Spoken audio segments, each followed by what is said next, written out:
If you've lost access to your Reddit account and don't have your phone number available for recovery, you can still regain access by following these steps. Step 1. Visit the Reddit login page. Go to the Reddit website and click on the login button. Enter your username and password to see if you can access your account. Step 2. Click on Forgot Password.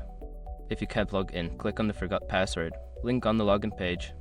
This will initiate the account recovery process. Step 3. Enter your username or email. Input your Reddit username or the email address associated with your account. Make sure to use the email you registered with, as this is crucial for receiving recovery instructions. Step 4. Check your email.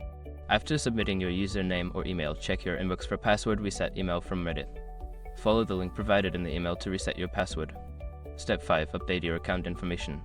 Once you regain access to your account, consider updating your recovery options. Add a new phone number or enable two-factor authentication to enhance your account security. By following these steps, you should be able to recover your Reddit account without needing your phone number. Always remember to keep your recovery information up to date to avoid future issues.